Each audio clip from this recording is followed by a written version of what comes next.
Bismillahirrahmanirrahim. Qala Rasulullah sallallahu alaihi wasallam, "Man arada ad-dunya fa'alaihi bil 'ilmi, wa man arada al-akhirata fa'alaihi bil 'ilmi, wa man aradahuma fa'alaihi bil 'ilmi."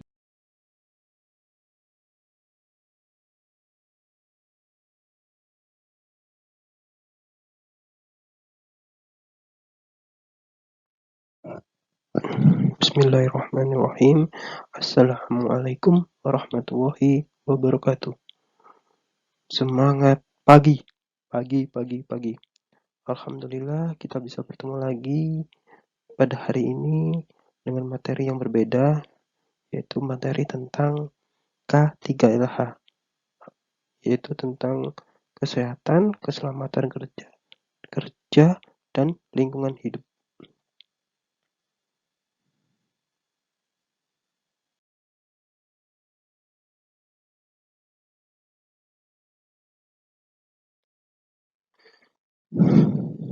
Oke, kita lanjutkan. Apa sih pengertian dari K3LH? Pengertiannya adalah mengenai program kesehatan, keselamatan kerja, dan lingkungan hidup suatu instansi atau perusahaan yang memiliki banyak kesehatan kerja atau karyawan. Jadi istilahnya di sini perusahaan itu harus melindungi semua karyawannya, baik mulai berangkat sampai dia pulang ke rumah. Terus kalau yang di kesehatan, jadi kesehatan itu suatu kondisi yang optimal atau maksimal dengan menunjukkan keadaan yang fit untuk mendukung terlaksananya kegiatan kerja dalam rangka menyelesaikan proses penyelesaian secara efektif. Jadi maksudnya di sini adalah kalau kita bekerja itu harus benar-benar dalam kondisi sehat, gitu ya, tanpa kondisi yang benar-benar tanpa ada gangguan kesehatan. Jadi kerja itu bisa maksimal dan bisa cepat selesai.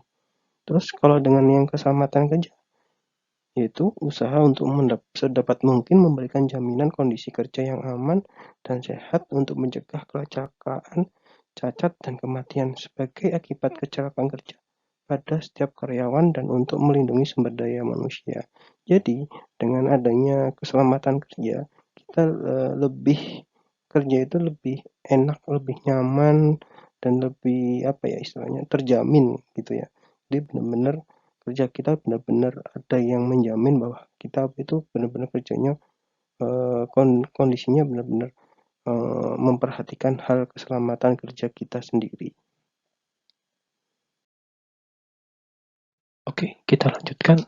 Kita akan membahas sejarah dari K3LH. Dasar hukum dari K3LH itu adalah ada di Undang-Undang Nomor 1 Tahun 1970 tentang Kesehatan dan Keselamatan Kerja.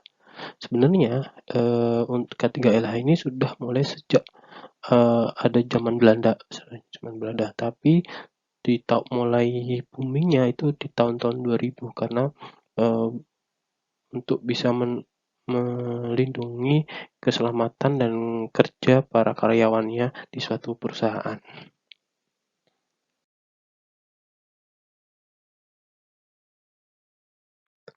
Apa sih ciri-ciri dari K3LH? Yang pertama, dia adalah memberikan fasilitas kerja seperti seragam dan sepatu keamanan kepada seluruh karyawan, baik itu terlibat dalam bidang produksi, bengkel, dan lapangan.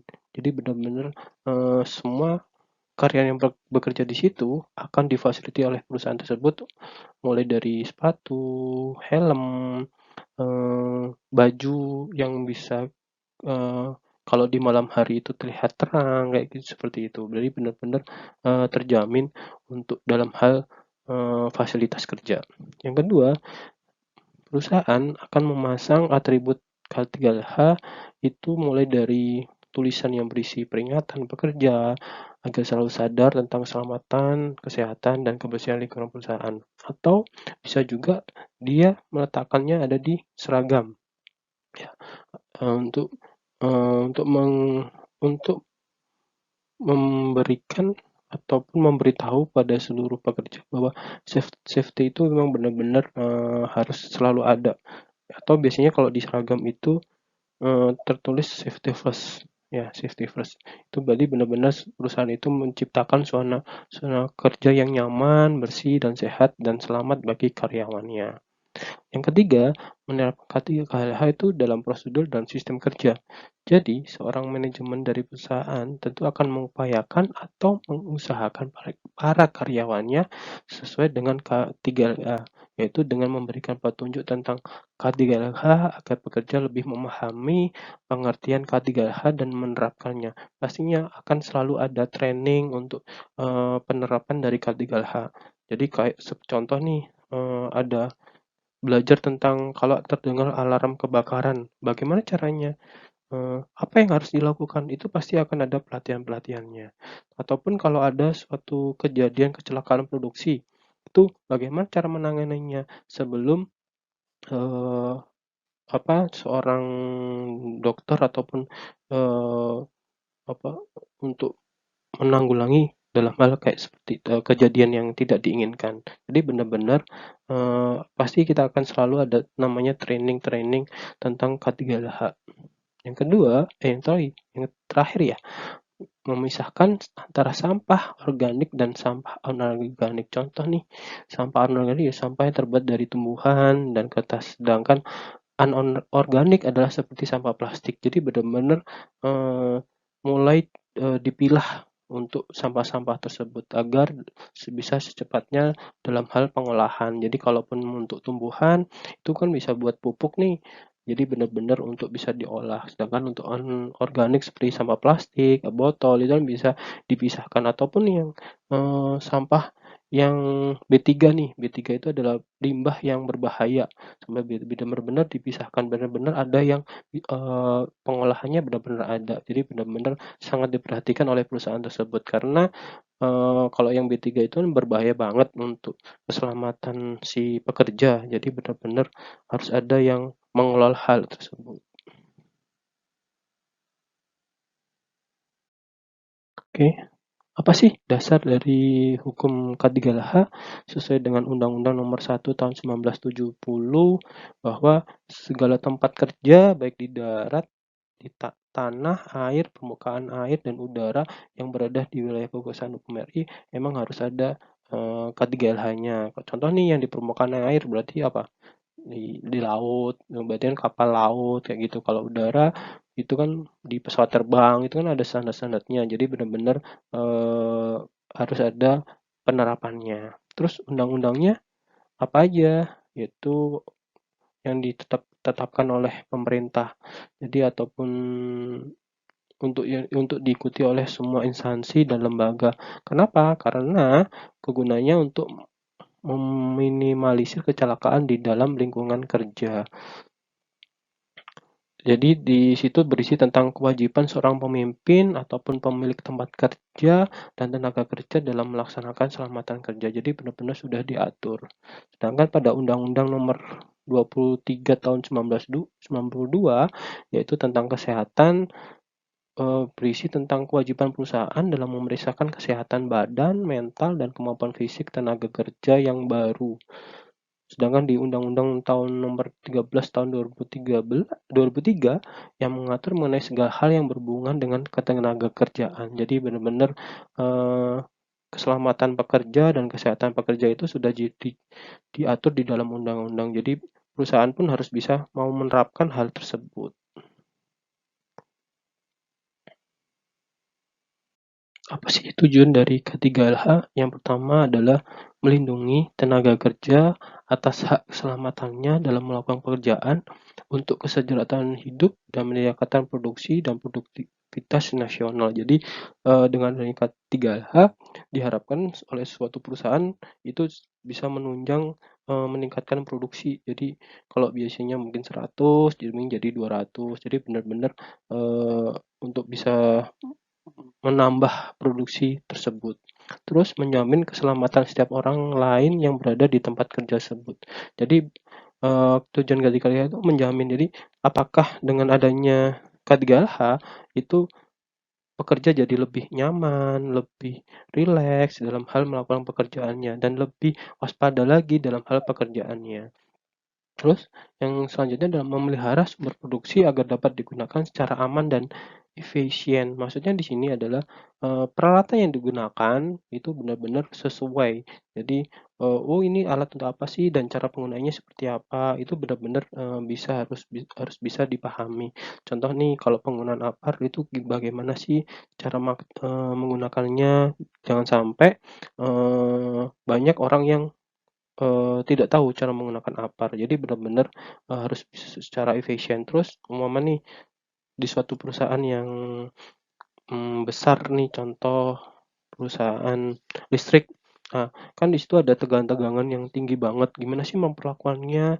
Gimana sih cara, agar tetap bisa jalan walaupun listrik itu masih nyala, gitu kan benar-benar harus diperhatikan karena tidak bisa sembarang orang. Jadi benar-benar selalu ada pelatihannya agar bisa menjaga keselamatan setiap orang dan tanpa harus mengurangi jumlah jam produksinya. Jadi benar-benar harus secara aman, efisien. Walaupun wajib menggunakan helm, ya harus ya digunakan helm tersebut. Ya, atau kalaupun harus pakai sabuk pengaman di atas ketinggian 2 meter, ya berarti benar-benar harus dipakai sabuk pengaman itu karena jangan sampai tidak menggunakan.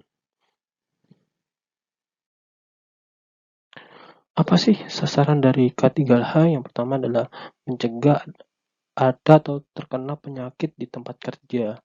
Yang kedua adalah mencegah terjadinya kecelakaan ketika sedang bekerja. Yang ketiga, mencegah terjadinya kematian di tempat kerja. Yang keempat adalah mengurangi dan mencegah terjadinya cacat tetap atau permanen kepada pekerja. Yang kelima, mencegah pemborosan tenaga kerja, alat, dan modal maupun sumber-sumber produksi. Yang keenam, mengamankan material konstruksi pemakaian kerja. Yang ketujuh, meningkatkan konsoliditas kerja tanpa pemerasan tenaga kerja dan menjamin kehidupan yang lebih produktif. Yang kedelapan, menjamin tempat kerja yang bersih, sehat, dan aman dan nyaman sehingga mampu meningkatkan semangat ketika bekerja. Jadi dari sasaran-sasaran ini diharapkan pekerja dapat bekerja dengan tenang. Jadi dengan nyaman. Jadi apapun yang terjadi, kalau terjadi sesuatu pada pekerja tersebut, maka akan dijamin oleh perusahaannya. Jadi benar-benar harus ada lah gitu. Harus ada wajib untuk suatu perusahaan. Syarat-syarat K3LH yang pertama adalah mencegah dan mengurangi kecelakaan kerja. Yang kedua, mencegah, mengurangi, dan memadamkan kebakaran. Yang ketiga, memberi APD atau alat pelindung diri pada tenaga kerja atau karyawan. Yang keempat, memberi P3K kecelakaan kerja. Kelima, memberi jalur evakuasi keadaan darurat. 6. Suhu dan kelembapan di lingkungan kerja yang baik. 7. Penerangan yang cukup dan sesuai standar. 8. Menyediakan ventilasi yang cukup di tempat kerja. 9. Mengamankan dan memelihara segala jenis bangunan perusahaan. 10. Mengamankan dan memperlancar pelakuan serta penyimpanan barang. 11. Menyesuaikan dan menyempurnakan keselamatan kerja yang resikonya tinggi. 12. Mencegah terkena aliran listrik yang berbahaya. 13. Keserasian peralatan lingkungan tenaga kerja, cara dan proses kerja. 14. Memelihara kebersihan, kesehatan, dan ketertiban. Jadi ini adalah syarat-syarat dari K3LH untuk di bidang apa ya namanya, komputer lah istilahnya gitu. Nanti ada lagi syarat-syarat K3 yang lain, nanti di pertambangan berbeda, di apa industri yang di pabrik itu juga berbeda itu. Jadi mungkin ada hal-hal yang harus ditambahkan dan gitu. Jadi benar-benar istilahnya berbeda-beda tempat pasti berbeda juga ketiganya. Tapi intinya adalah sama, yaitu memberi eh, keselamatan pada pekerja. Jadi itu pesan saya, ingat selalu berpikir positif. Wassalamualaikum warahmatullahi wabarakatuh.